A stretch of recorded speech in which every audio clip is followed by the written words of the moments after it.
Bonjour chers frères et sœurs, je vous salue, vous qui aimez l'histoire, surtout l'histoire africaine, pour répondre à de petits racistes qui disent que l'Afrique n'est pas entrée dans l'histoire. Ils pensent que le fait de venir massacrer d'autres, tuer d'autres pour prendre leurs biens matériels, c'est ce qui fait entrer dans l'histoire. Non. L'histoire, ceux qui font l'histoire, ce sont ceux qui ont posé des actes pour le bien de l'humanité. Et non ceux qui ont posé des actes pour détruire l'humanité, sous prétexte qu'ils se croient forts et qu'ils se disent supérieurs, alors qu'ils ne le sont en rien. C'est ça le problème. Et j'exhorte tous les Africains à aimer l'histoire de l'Afrique. L'histoire de l'Afrique est très riche. Très riche. Parce que c'est elle qui met en œuvre l'histoire de l'humanité. Depuis la région des Grands Lacs. Là où l'humanité a pris naissance. Regardez mes vidéos sur cela. J'ai dit le noir premier civilisateur de la Terre. Ah oui, c'est ça les faits. Voilà. Pas parce qu'à un moment donné de l'histoire, on a eu les armes les plus fortes pour venir détruire d'autres. Alors on se croit supérieur. Mais quand on détruit d'autres, on finit par se détruire soi-même. Ah oui. On finit par se détruire soi-même. Mais ça, je vais en parler sur mon autre chaîne YouTube, qui est une chaîne spirituelle. Parce qu'il y a des aspects spirituels. Tous ces crimes que l'Occident a eu à commettre à l'endroit des autres peuples, avec la révolution industrielle, parce qu'ils avaient les armes les plus puissantes du moment.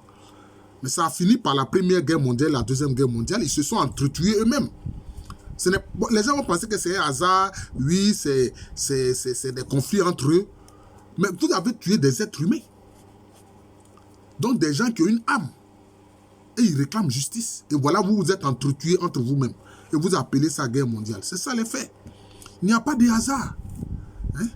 Comme je vois les fusillades aux États-Unis, quelqu'un, il poste sur le net que lui, il va aller tuer des gens. Et puis il s'en va, effectivement, il le fait. Il tue des gens qu'il ne connaît pas. Vous pensez que c'est un hasard?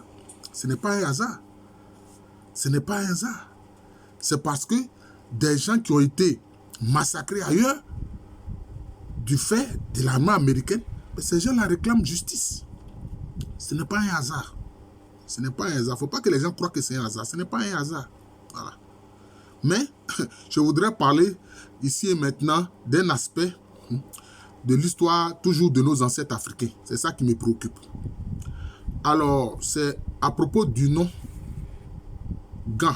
Parce que je suis en train de faire une série de vidéos où le nom permet de suivre le peuplement. Le nom permet de suivre le peuplement. Quelquefois, ce nom peut changer un peu à travers l'histoire et le temps. Mais l'historien doit pouvoir reconnaître cela. Voilà, c'est très important. Alors, ici et maintenant, je voudrais parler du nom Gan. Comme les gants d'Accra. Les gants d'Accra. Alors, cette région d'Accra a été attaquée par le grand royaume Akwamu au moment de l'expansion de ce royaume-là au XVIIe siècle. D'ailleurs, certains auteurs se sont trompés sur la capitale du royaume Gan. Les Gans, ce sont des peuples qui sont plutôt proches des Evé, des Adangbe, qu'on appelle là. Là aussi, je ferai aussi une vidéo spécifiquement sur là, c'est-à-dire les Adangbe de Labadi, etc. Voilà. Et de l'Adoku. Voilà, je vais faire une vidéo là-dessus. Mais ça, ce sera une autre vidéo. Comme c'est une série de vidéos que j'ai commencé. J'ai fait cela avec les Pa ou Akpa. J'ai fait cela aussi avec Efutu Breku. Voilà. Donc aujourd'hui, je fais ça avec les Gans. Voilà. D'accord. Alors, quand le pays Gan était attaqué, il faut savoir qu'en fait, la capitale actuelle du Ghana, Accra, en fait, c'était Petit Accra. Ça s'appelait Petit Accra. Dans les documents écrits, c'est ça qui s'appelle Petit Accra. La capitale même où était le roi était légèrement à l'intérieur. C'était légèrement à l'intérieur. Et ça s'appelait Ayawasu. Voilà, c'était le nom ça, Ayawasu. C'était Ayawaso qui était la capitale. Voilà. Certains auteurs se sont trompés là-dessus. Voilà. Voilà. C'était comme ça. La capitale était légèrement à l'intérieur. Ça s'appelait Ayawaso. C'est là-bas qu'était le roi et la cour royale. Donc quand le pays Gan a été attaqué, les Gans vont se disperser. Bien sûr, certains vont rester en place. Parce que c'est toujours comme ça. Même quand il y a la guerre dans une région, il y a toujours certains qui restent. Il y a des téméraires qui restent. Et ceux qui ne veulent pas mourir s'en vont. Alors, donc, c'est à propos du nom Gan. Voilà. À propos du nom Gan. Alors, ceux qui vont quitter cette région-là, la région d'Accra et son intérieur, où était justement la capitale Ayawaso. Alors, où ils vont partir? Ils vont se disperser. Ils vont se disperser. Et je vous dis, certains vont se retrouver au Togo, d'autres en Côte d'Ivoire, et d'autres encore au Burkina Faso actuel. En Côte d'Ivoire actuel, et puis au Burkina Faso actuel. Bon, avec la vidéo, je ne peux pas faire les démonstrations avec les éléments de preuve. Mais je vais vous convaincre quand même. C'est ainsi que, d'ailleurs, c'est une migration globale qui a touché une vaste zone, donc de populations diverses. Donc, par exemple les Akpa ou Akpafou dont j'ai parlé dernièrement, tout comme aussi les Ofutu-Brekou. Voilà. Donc, ça a touché une vaste zone de différents peuples. Donc, ça a touché aussi les Gans. Et quand ça a touché les Gans, certains ont fui, ils sont allés au Togo, actuel, dans la région d'Anéro. C'est eux là qui sont les Gains. C'est eux là-bas qu'on appelle les Gains. Les Gains d'Anéro, là, c'est de la région d'Accra, ils sont partis. Et même, ils le disent même dans les traditions. Eux-mêmes, ils le disent dans les traditions. D'ailleurs, même, j'ai eu la joie de rencontrer, il y a quelques années, leur roi. Ouais, il appelle Nana. Il appelle Nana, comme les Akans appellent le roi, donne le titre de Nana au roi. Les Gains d'Anéro. Voilà. Je l'ai rencontré à Boudarafo. Je crois qu'on avait un colloque organisé par le professeur Gaïbo. Nikwe Ludu Gaïbo. Voilà. Je crois que peut-être lui-même est Gain aussi, je ne sais pas trop. Voilà, donc c'est ça. Donc, quand la Kwamou a attaqué le pays Gan, certains sont allés à Anéro, qui se trouve au Togo actuel. C'est ceux-là qu'on appelle les Gains. Vous voyez, Gan, Gain. Ouais. Maintenant, vous allez voir ceux qui vont atterrir du côté de la Côte d'Ivoire actuelle.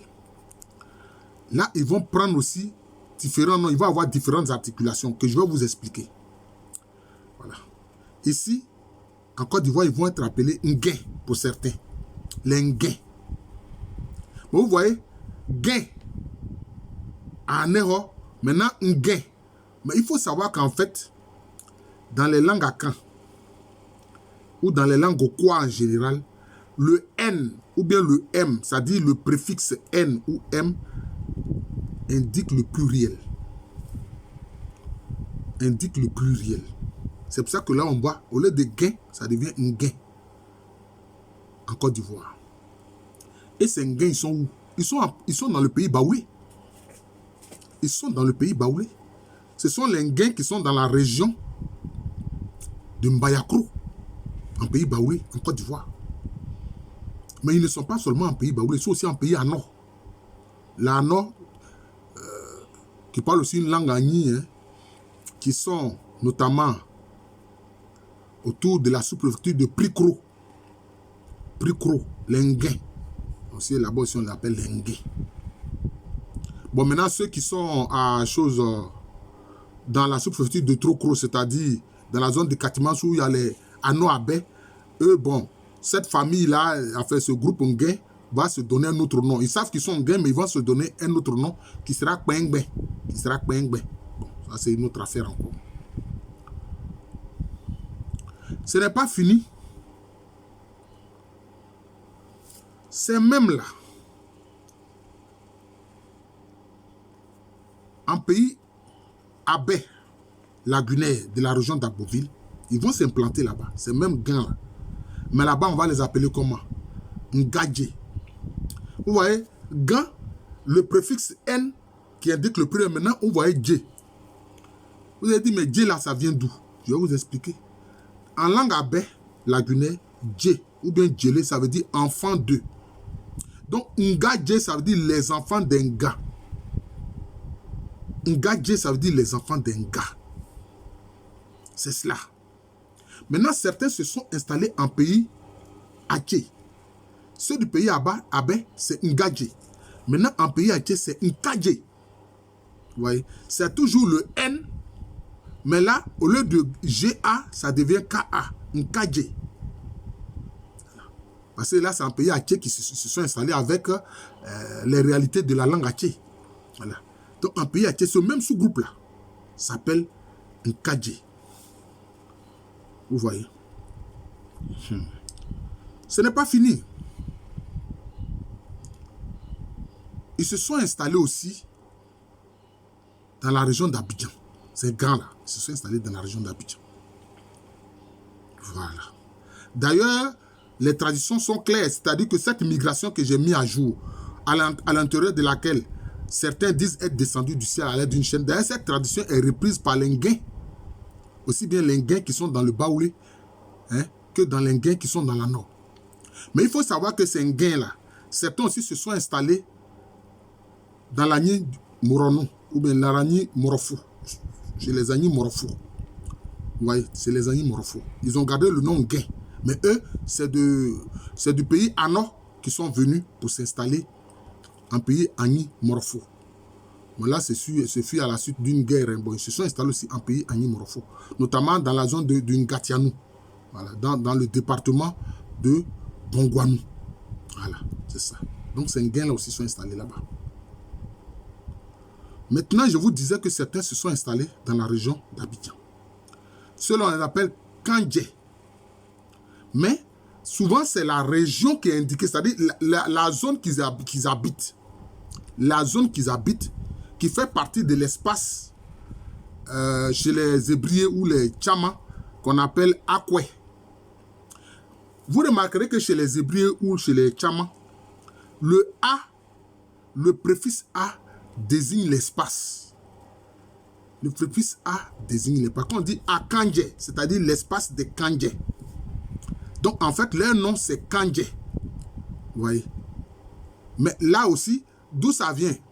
Ça revient toujours au Dje, qui veut dire Kandje, ça veut dire les enfants des Kan, des Ka. Vous voyez? Comme on le voit dans Nkadje chez les Atché. Vous voyez? Mais souvent, pour désigner ceux qui sont justement à Kandje, on dit Akandje, ceux d'Akandje. Mais Akandje, c'est l'espace. Sinon, leur nom, c'est Kandje. Leur nom, c'est Kandje. D'ailleurs, ils étaient dans la zone où il y a le village de Bago, qui est sur l'autoroute, vers Kossi-Ouin. Voilà, vers Kossi-Ouin. Bon, tous les Ivoiriens qui prennent l'autoroute du Nord, ils connaissent. Voilà, c'est à quelques encablures d'Abidjan, d'ailleurs. Voilà. D'ailleurs, c'était là que certains membres de cette migration s'étaient rassemblés. Notamment dans une palmeraie qu'on a appelée Méliégon. Une palmeraie qu'on a appelée Méliégon. D'ailleurs, ceux du village de Bago, donc ils ont gardé une bonne, je peux dire, une bonne quintessence de cette migration, dont souvent on ne parle pas. Vous voyez? De bonnes informations. Et si bien que dans l'espace Koué, comme Akoué Do, etc., Akoué Santé, etc., il est dit que les gens de Akandje se sont installés en premier.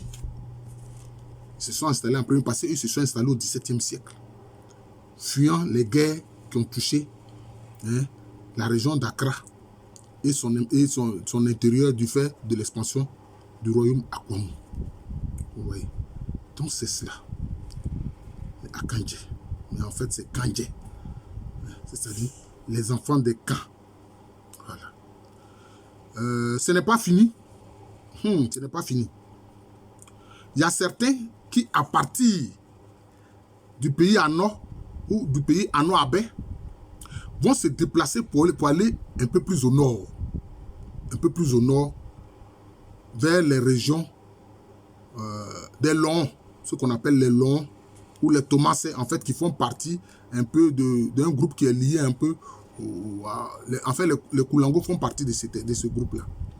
Et là, ce sont les Malinqués qui sont installés aussi dans la région donc de Bouna, etc. Ils vont les appeler Komono. Mais là, bon, ce sont ces mêmes gains-là, mais les Malinqués vont les appeler Komono. C'est-à-dire ceux qui sont de l'autre côté de la rivière. Voilà. Mais ce sont des gains.